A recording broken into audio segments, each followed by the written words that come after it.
Regarde comme il fait beau dehors, c'est l'heure pour aller jouer. Regarde comme il fait chaud dehors, faut sortir s'aérer. Je m'en bats les couilles. Abattu par la fatigue d'avoir rien branlé. Le projet c'était de rien foutre et j'ai aucun plan B. Salut! Ici la voix. On va aujourd'hui vous présenter notre troisième vidéo de correction des petites astuces qui va porter sur la colle du E3 du 8 novembre. Donc, qui va concerner les états de la matière, donc le cours de professeur Leroy, et l'électrostatique, le cours du professeur Pichon. On commence par un QCM d'électrostatique, une charge qui crée un champ électrique E en un point M. On note R la distance entre Q et M. Si l'on modifie Q pour avoir Q' égale 10 fois Q et R pour avoir R' égale R sur 200, alors quelle sera la valeur de E' au niveau du point M? Répondez par vrai ou faux aux propositions suivantes. Ici, on a une petite subtilité dans l'énoncé. Quelle sera la valeur? Ça veut bien dire qu'il s'agit d'un QRU. Donc c'est une question à réponse unique. Donc une seule réponse est vraie sur les 5. Donc si vous trouvez le bon item, vous avez 5 points. Et si vous répondez toute autre réponse, vous avez 0 points. Ah, au fait, monsieur Tran, votre dernier contrôle, j'ai tracé votre note au compas. Le compas, parce que c'est rond. Énorme. Donc c'est très important de savoir les résoudre pour gagner un maximum de points. Quelques rappels sur ce cours. Donc à connaître absolument, parmi tant d'autres, la formule du champ électrique. Ici la valeur numérique, pas le vecteur. E égale 1 sur 4 pi upsilon 0 fois Q sur R carré. Or on vous demande de retenir que 1 sur 4 pi upsilon 0 c'est 9 10 puissance 9. Et donc on a le champ qui est égal à 9 10 puissance 9 Q sur R carré. On cherche un champ électrique après changement de quelques valeurs. Donc on a la charge qui est 10 fois plus grande et la distance entre Q et M qui est 200 fois plus petite. Donc on note la formule de E'. Et on obtient donc E' égale 9 10 puissance 9 fois 10 Q sur R sur 200, le tout au carré. Donc quand on voit les items qu'on a, on doit pouvoir isoler en fait le champ E pour trouver en fait le facteur devant ce champ. Donc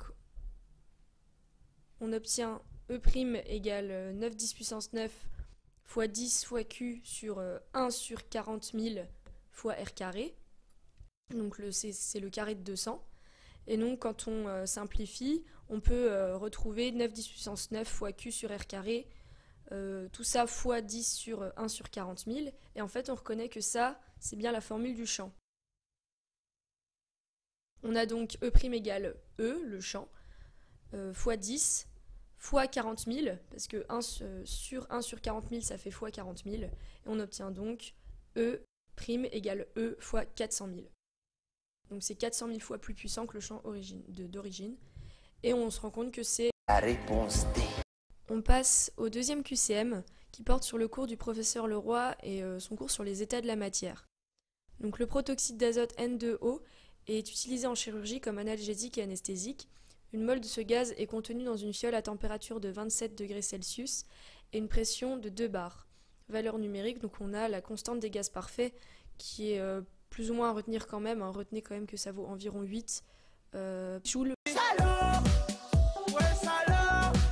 par mol par Kelvin. Donc l'item A nous dit que le volume de la fiole est égal à 12,45 10 puissance moins 3 mètres cubes. Donc attention, c'est un QCM type avec une formule qui est à connaître absolument. Donc ici on cherche un volume. Et qu'est-ce qu'on a comme données?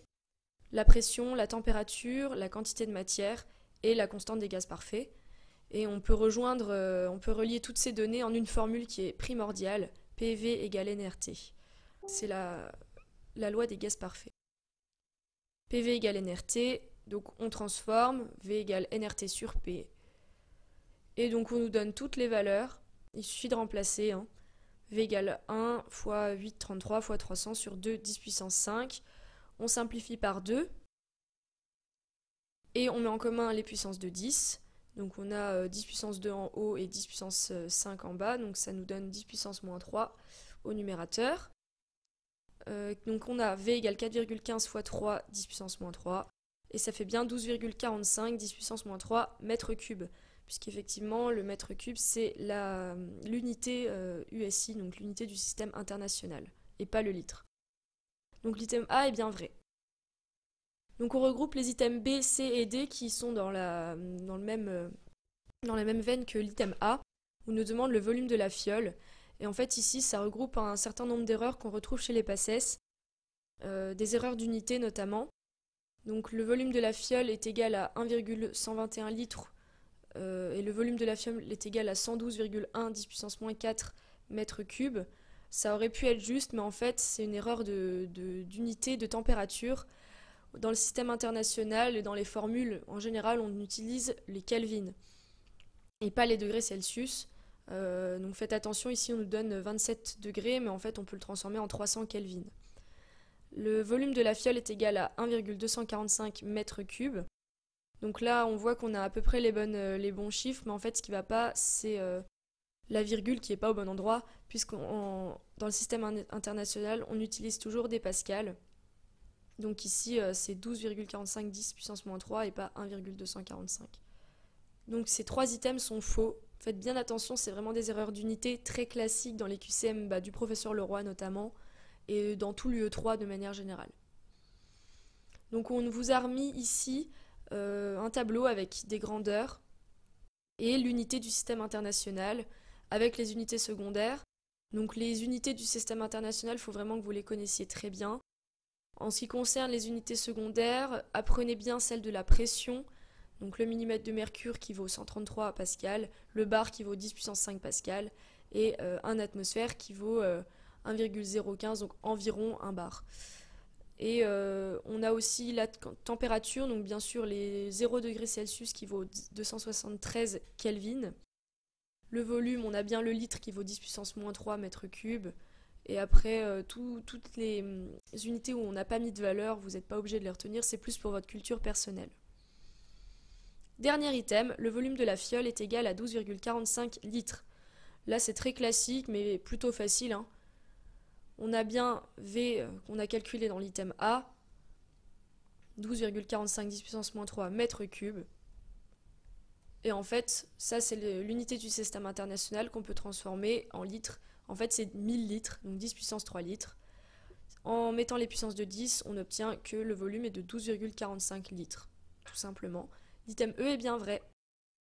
Et voilà, la vidéo est terminée. On espère que ça vous aura bien aidé. Et on vous conseille de retrouver notre forum de questions sur le site tutoweb.net, notre page Facebook bien sûr, Tutorat Santé Lorraine, et le compte Twitter @tutoratsanté. Voilà, bonne journée. C'est tout pour le moment.